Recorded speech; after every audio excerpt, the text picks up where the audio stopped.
চাওক, এইটো এটা আমি পাৰ্মানেণ্ট কমিটি গঠন কৰা নাই। আজি 11টা জিলা লৈ পেলাই আৰু 3জন আহি আছে নেক্সটত বহিব একলগত।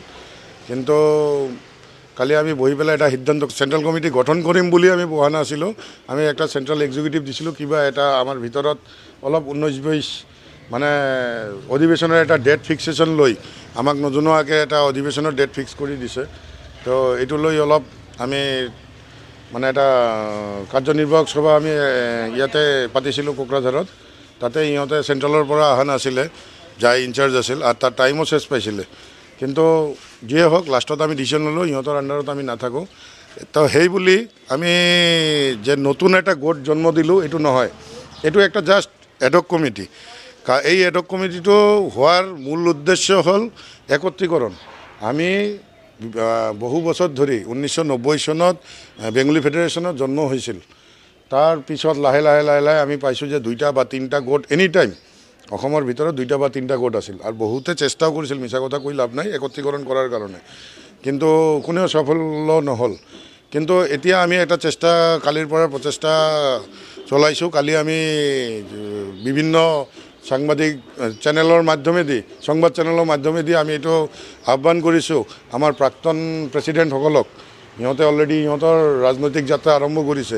তথাপিতো আমি কৈছোঁ আপোনালোকে যিহেতু অভিভাৱক, প্ৰাক্তন অভিভাৱক আছিল আমালোকৰ, এতিয়াও আছে, তো আপোনালোকে আগবাঢ়ি আহক, 3টা সংগঠনক একত্ৰিত কৰক। কাৰণ আমি যদি দ্বিখণ্ডিত হৈ থাকোঁ, আমালোকৰ শক্তিটোও দ্বিখণ্ডিত হৈ থাকে।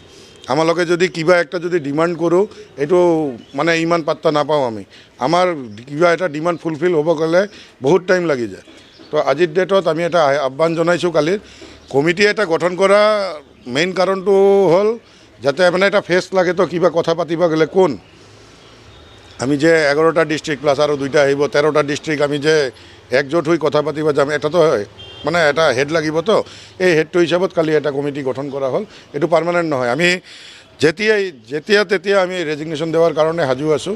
বৃহত্তৰ বাঙালী জাতিৰ স্বাৰ্থত আমাৰ এই সংগঠনটো পাতাৰ একটাই উদ্দেশ্য, সদৌ অসমৰ বাঙালী এক হওক, সদৌ অসমৰ বাঙালী এক হওক। আমি দ্বিখণ্ডিত হৈ থাকিব নোৱাৰিম। আমি দ্বিখণ্ডিত হৈ থাকিলে পৰে আমাৰ মানে আগন্তুক দিনত আমাৰ বিৰাট প্ৰব্লেম হ'ব।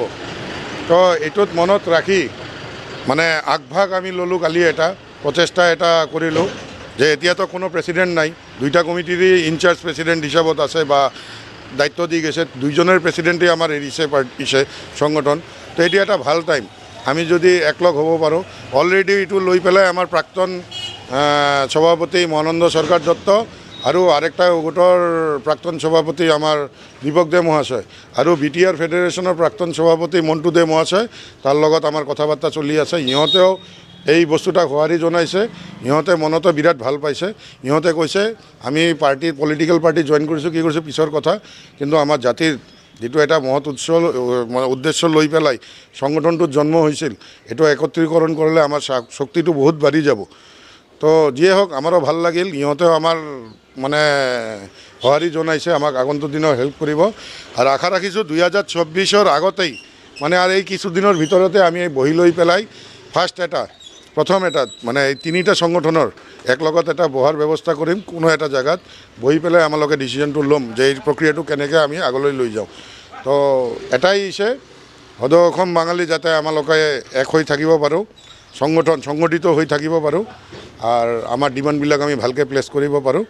আমালোকে বিষয়ববীয়া 10জন ৰাখিছোঁ, প্ৰেছিডেণ্টক লৈ পেলাই আৰু 10জন, ইন টোটাল 10জন, আৰু এক্সিকিউটিভ মেম্বাৰ আমি মানে 11টা ডিষ্ট্ৰিক্ট আছিল যিহেতু 11জন ৰাখিছোঁ। আগন্তুক দিনত আৰু 2-4জন 5জন বাঢ়িব, অলৰেডি যোগাযোগত আছে। সিহঁতে কোনোবা কাৰণত আপাৰ আসামৰ পৰা আহিব পৰা নাই, সিহঁতে নেক্সট এই 25-26-ৰ ভিতৰত আহি এটা ইছে কৰিব। এইটো পাৰ্মানেণ্ট কমিটি নহয়, আপোনালোকক বাৰ আমি কৈ দিওঁ, এইটো এডক কমিটি বনোৱা হৈছে। আমাৰ কোনো মানে দ্বিখণ্ডিত কৰি বেলেগ এটা গোট খোলাৰ কোনো আমাৰ ইচ্ছা নাই।